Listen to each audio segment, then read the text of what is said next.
এই যে আমরা যারা চা বাগানে কাজ করি আমাদের গায়ের রং কিন্তু কালো। আমরা যখন বাইরে কোথাও যাই একজন মানুষ যেমন দেখেন, আপনাদেরকেই আমি উদাহরণ দিয়ে বলছি, আপনার চেহারা দেখেন আর আমার চেহারা দেখেন, আমি তো লজ্জাও আপনার কাছে দাঁড়াতে পারবো না।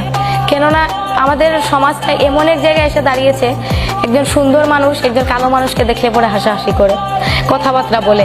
মানে আমরা যখন বাইরের মানুষের সাথে কথা বলি, মানে আমাদের যদিও আমাদের দুঃখটা যদি আমরা প্রকাশ করতে চাই, মানে আমরা প্রকাশও করতে পারি না। কেননা একজন ওই মানুষ এত সুন্দর মানুষ, ওই মানুষ এত শিক্ষিত মানুষ, ওর কাছে গিয়ে আমি কিভাবে কথা বলবো? আমার দুঃখের কথাটা আমি কিভাবে প্রকাশ করব?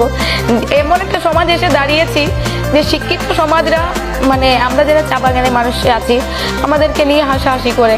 আমরা ঠিকমতো ভাবে মানে আমাদের ভাষাটাও প্রকাশ করতে পারি না। আমি যা কিছুটা পড়াশোনা করেছিলাম তাই কিছুটা কথা বলতে পারছি, কিন্তু আমার যারা চা বাগানে মানুষ আছে ওনারা চাইলেও কিন্তু কথা বলতে পারেন না। কেননা ওনাদের ভাষাটাই হচ্ছে অন্য রকমের। এখন যে তার ভাষায় যে সে কথা বলবে, ওনার ভাষাটা শুনেও কিন্তু হাসাহাসি করে। আমরা যারা চা বাগানে আছি, আমরা যখন বাইরে যাই, যখন কথা বলি আমাদের চা বাগানের ভাষায়, তখন বিভিন্ন মানুষে বিভিন্ন কথা বলে। ভাই, আমরা তো চা বাগানে ছোট থেকে বড় হয়েছি, আমাদের ভাষাটাই হচ্ছে এরকমের। আমরা তো ইংলিশ ভাবে এত সুন্দরভাবে এত ভালো ভাষায় তো কথা বলতে পারি না। আমরা শুধু চাই আমরা দুই বেলা খেয়ে একটু স্বাধীনভাবে বাঁচতে চাই। ভাই, আমরা ভাই চা বাগানের মানুষ এমনই নির্যাতিত, আমরা কোনো ডাকাতি করি না, আমরা কোনো রাহাজানি করি না, আমরা কাউকে নির্যাতন করতে চাই না। আমরা চাই একটু স্বাধীনভাবে বাঁচবো, আর আমরা ওই স্বাধীনভাবে বাঁচার জন্য আজকে লড়াই করে যাচ্ছি। আমরা আশা করছি আমাদের লড়াইয়ে আপনারা সকলেই সাথে থাকবেন এবং ততদিন পর্যন্ত সাথে থাকবেন যতদিন পর্যন্ত না আমাদের এই লড়াইটা আমরা জিততে পারছি। এই লড়াইটা ভাই আমাদের জীবন মরণের প্রশ্ন।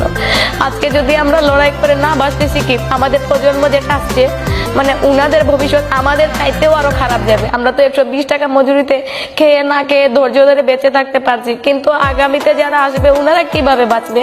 আমরাই যদি না বাঁচি, আমরা আরেকজনকে কিভাবে মানে এরকমের আশ্বাস দিব যে আমাদের জীবনের লড়াইটা এরকম আছে, তোমরাও লড়াই করে বাঁচো?